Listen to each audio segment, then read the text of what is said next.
-2 degrees Celsius, 8th of March.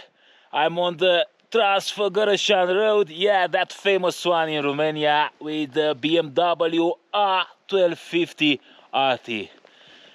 Such a great day of riding, and that bike over there, it's unbelievable, trust me.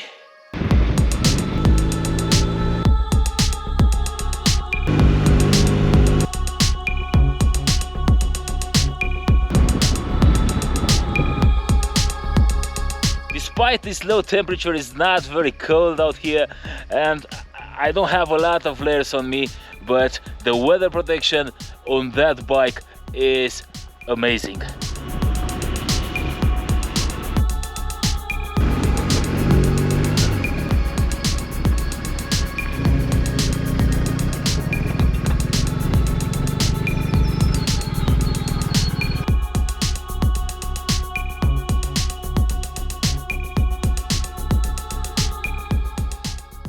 This is the BMW R1250RT, the new one. You know, it's exactly the same one I unboxed a month ago. And I watched the comments, and now I'm gonna try to answer all of them.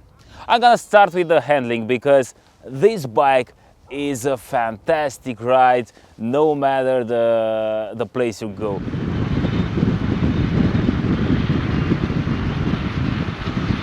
It's a bit bumpy from time to time, but this bike is so comfortable. It's like riding the GS, not the RT. Now I'm on the road setting, but on any setting this bike feels very comfy, no matter the road condition. The riding position feels more compact than the one on the BMW R1250 GS, although the seat, for example, is on the high riding position right now. Of course, the handlebar is narrower than on the GS. This is not an adventure bike, this is a touring bike, and the riding position is somewhere between a sport touring bike and a touring bike. What I mean is that it feels very natural, and it's also very comfortable.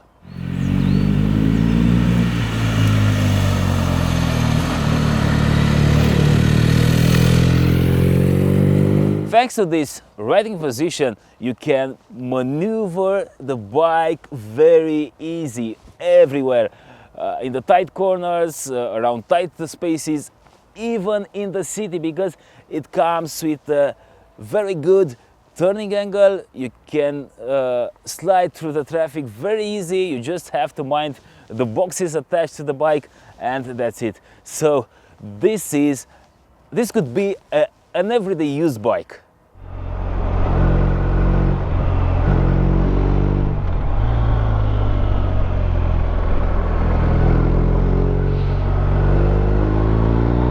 It's very, very agile and very nimble. Forget about the size. This bike is so fun to ride. It's unbelievable. Last week I had the R18, which was okay for a cruiser, and I said, okay, it's a good bike, but I left the R18 now and I jumped on this RT, and it's so easy to go around the corners. It feels like riding a Vespa scooter.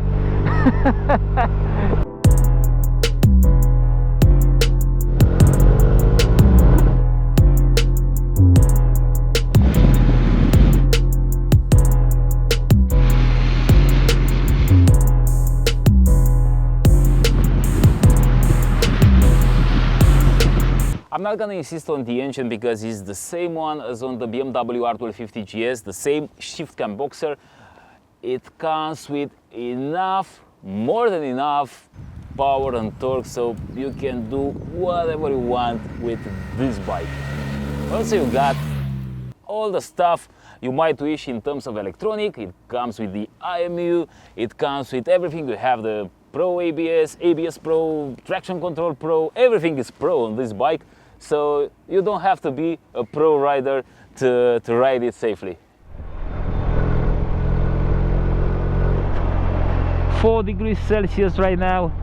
I don't have a lot of layers on me, and I'm feeling good because I have the heated grips, heated seat, and this excellent weather protection, so you can ride this bike no matter the season. But I want to discuss about a new feature. Is the adaptive cruise control. Is new in the motorcycle world. It came up this year, and for that I did a special test on the highway. Now I'm gonna try to demonstrate you how does the adaptive traction control work. I called my friend Bogdanel. He's over there with his new bike, the S1000RR, and also is the camera car in front of us. I'm gonna try to set my target on Bogdanel. I did it, and after that I want to see how this bike handles, how does it react, how fast does it accelerate, how fast does it brake, and what's gonna happen if the camera car will get between me and Bogdanel. I set the cruise control over here. I also set the adaptive cruise control. You can see that. Now I'm following Bogdanel and my bike is keeping the same speed.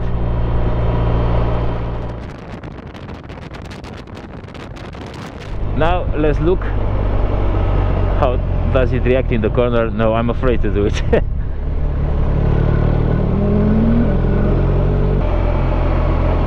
He's just too close for me, so this is the minimum distance, 61 kilometers per hour. I'm not touching anything. Now he's gonna probably brake, and my bike is braking too. That was a bit abrupt. That was a bit rough. Now he's accelerating. I'm not doing anything. Now I got this distance between me and Bogdanel, and after that the camera car will get between us. I'm curious to see what's gonna happen. And you can see this sign over here. It says we have an obstacle ahead of us, and the bike is braking for me. The good thing is that it's not gonna brake suddenly, so you can control it very easy. I want to try it one more time with Bogdanel.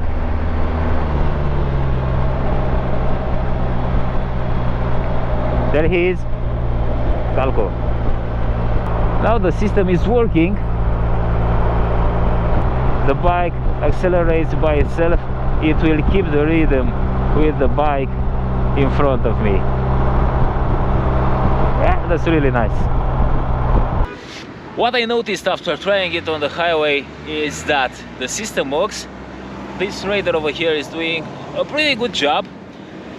It had some problems at some times when having to keep up with the bike in front, because it was a small bike, a super bike, so it was a small object for this radar. So at that moment when the other bike accelerated, this one just lost it of its sight, so it didn't accelerate at the same rhythm. But when coming to a stop, every time it pushed the brake, it applied the brake for me. I didn't do anything. And what I like about it is that if you're riding with a friend and he's in front of you and someone gets just between you and your friend on the highway, the bike will feel that, but it won't brake hard. So you're gonna see a notice on the screen. It will apply the braking force, but not in a hard way, so it won't take you by surprise.